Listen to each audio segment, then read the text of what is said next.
You know, fellas, here we go with an Italian beer, the Castello La Decisa.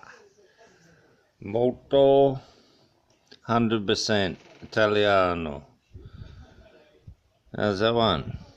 Beautiful. Passion ed Excellenza. Passion for excellence. Yeah, we love it. Italian is so easy to understand. It's like English. It's so good. One of my favourite languages to learn, Italian and Spanish.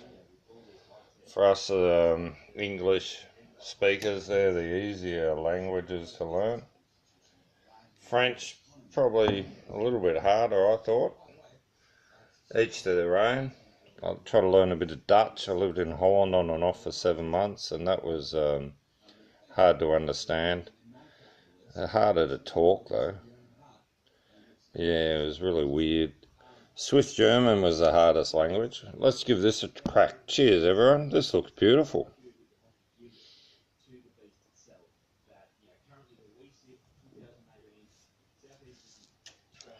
Luscious. Very clean, straight up, nice beer. You know, I reckon it's better than Carlton United, and it's better than Vic Bitter.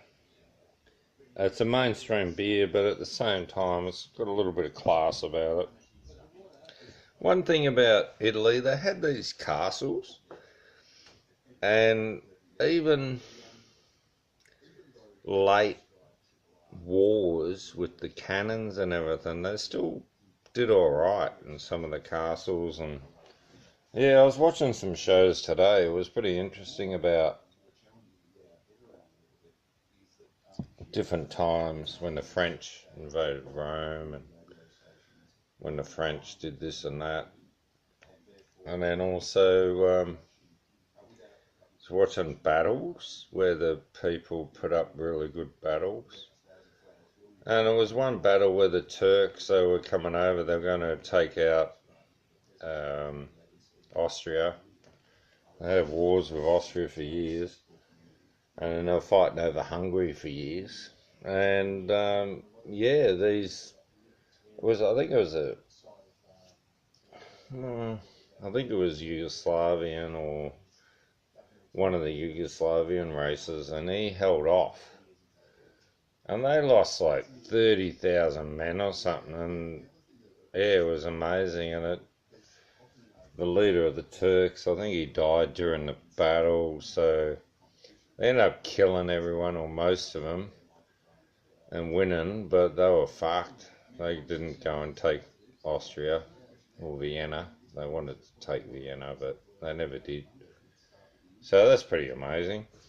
What's amazing is my Italian family, they were, I don't know, annexed into the Austrian army because of Austria taking over northern Italy, or part of it.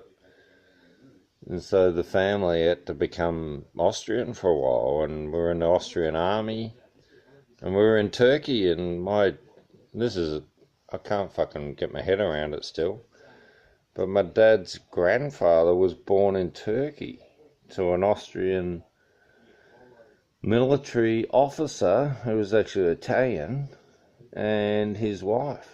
When they, the field marshals and colonels and stuff, they all took their family, which was pretty amazing. So there you go.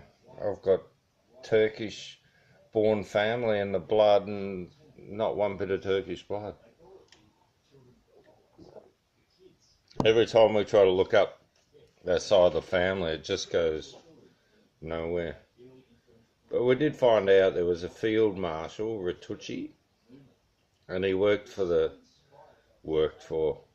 French when the French were in southern Italy, and they run it really well, and they went and captured brigands, and he got injured on one excursion up to the north to get brigands, and he was, well, to get field marshal, that was pretty good go. And I wonder why my brother and my dad and myself were really good with the rifle. Like, brother was a commando, and he was best shot in the Commandos in Williamstown. I think they call it number 2. I think number 1's up in Sydney.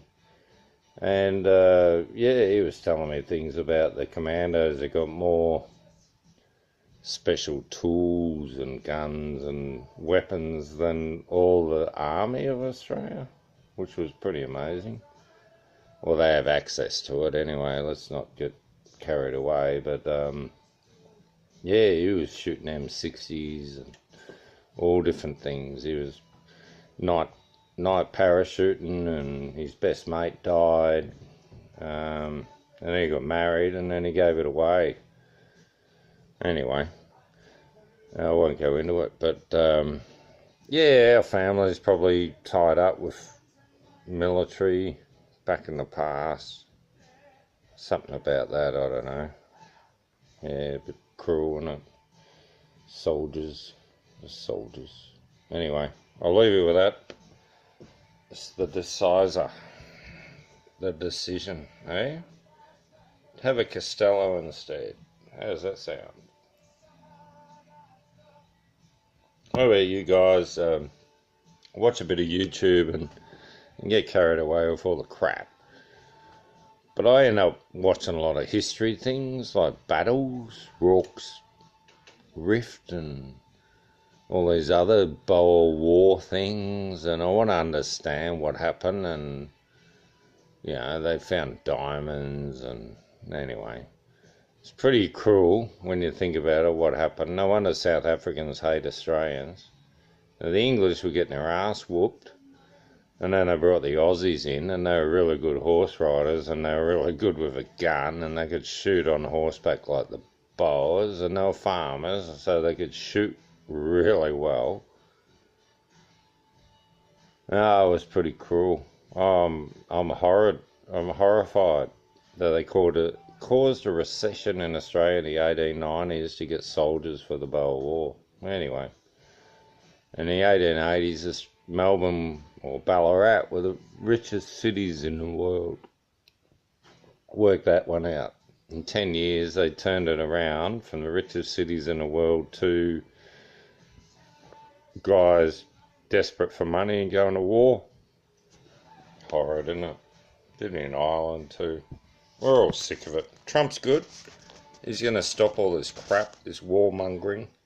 I hope so anyway. I'm sick of the wars. Sick of the tragedy of the world with the people suffering. You know, it's almost overwhelming. You just got to have a beer to relax and forget about it all and watch something funny.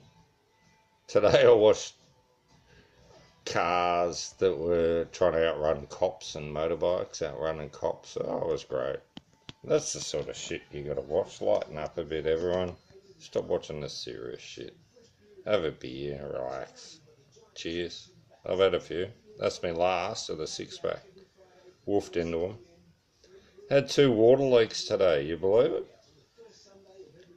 Turned on the tap out the front. When I turned it on, the pipe started leaking out of the brass T-piece down the bottom.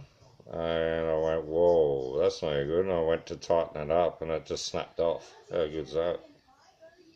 So no water for a few hours, and I went and got some shit, you know, got it put together, all good, and then all of a sudden there's a hissing noise in the kitchen, and there's water pissing out, and it's under the sink, and you got to take a panel out, and the fucking door's off to get the panel out. That's ridiculous.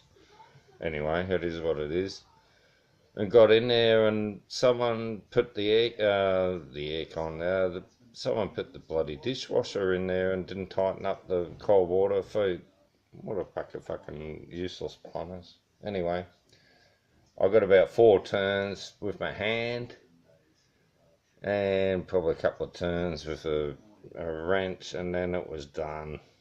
No more water leak. 2 water leaks in one day. I'm expecting another one. I don't know about you guys.